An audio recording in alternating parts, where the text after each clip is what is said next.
let's get back into this. So Busby has released a new statement. He said the statement from Shannon Sharpe's newest lawyer falsely accuses Miss Jane Doe of editing a video, a claim that is not only demonstrably false, but also desperate. I'm sorry, I'm gonna have to read this in my Tony Busby voice because every time I hear this, I hear in the heat of the night. The lawyer also suggests that Miss Joe refused to make the video available to Mr. Sharpe again. This assertion is easily proven untrue. In fact, Miss Doe insisted that he watch it. Here's what is true. Although Jane Doe never referenced any video or multiple audios that she possesses in the lawsuit that she filed, now that Shannon Sharpe's lawyer has decided to broach that subject, we will address it. An incredibly damning video does indeed exist. The context of that video speaks volumes about Mr. Sharpe and his behavior. That video, which will be played to the jury, is extremely problematic for Mr. Sharpe. Sharpe's team, as I anticipated, disclosed the existence of this video in an effort to try and get ahead of it. That effort will fall flat. In his statement, Mr. Sharpe's attorney references several texts. Every text that Mrs. Sharpe's counsel released today, purportedly from Jane Doe, are dated prior to that alleged brutal assault set forth in Jane Doe's case. Those texts were obviously released in an effort to distract the public's attention from the allegations in Jane Doe's lawsuit. It will not work. A little history. Back in early February, our office contacted Mr. Sharpe in February. You know this has been hovering around. So this blasts everybody's thing when they're like, this is just a cash grab because he got that 100 million. They've been negotiating since February. It's now May. She would have no way of knowing. So that means as soon as she was assaulted, she took action and she got counsel. I wonder if she actually reported it to the Popo. That's the only question. Let's keep going. I'm going to give you my comments on Reverend Minister Pimp named Slipback. This was a horrible effing outfit to show up with this. I'm not saying this wouldn't be appropriate in a Anita Baker concert. I am saying that when you are trying to instill, it's like, if I'm being accused of being a city girl and they say that I'm drugging and raping men and taking all their money, and I show up with my tatas out, take these boho braids out, do a wash and go set, have the tatas pushed up, you see everything. I'm sitting there with dripped in diamonds, and I'm like sitting there like, a lot of disturbing claims have come out about Tisa Tells, but I want you guys to know that that's not me. Y'all would look at me and be like, Tisa, are you out of your mind? You have been accused of being a city girl, rugging and robbing men and doing all this stuff, and you showing up looking like you going to the club. Tatas out, dripped in diamonds, hair laid, makeup done, everything. And I got a tight shirt on, just being like, I want everyone to know I will never, ever do that. Ever. As a matter of fact, these men were being very, very bad boys. That is literally like me doing that. It would be insane. You would be like, Tisa, stop. Shh. Be quiet. Stop talking. That's the same advice I'm giving Unc. Anyway, right? They said a little history. This is back to Tony Busby's new statement. Back in early February, our office contacted Mr. Sharpe on behalf of Jane Doe and broached the subject of a meeting. Multiple conversations took place. Ultimately, the mediation occurred. Mr. Sharpe was represented by different lawyers in that mediation. The mediation process went on for more than 6 weeks, ultimately leading to Mr. Sharpe making an incredibly significant offer to settle.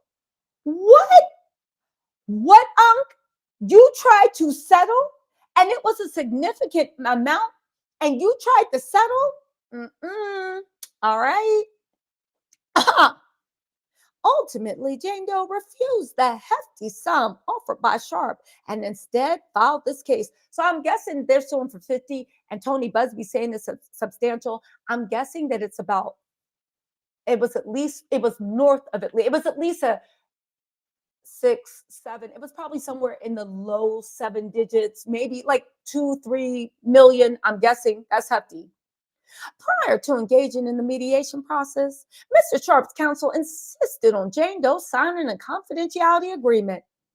Mr. Sharpe's attorneys has now breached that agreement, while at the same time deliberately revealing Jane Doe's name phone number, and private messages that again predate the alleged rape.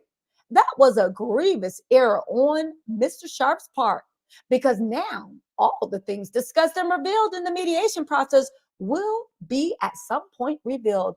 Shannon Sharpe got to be the biggest dummy in the world.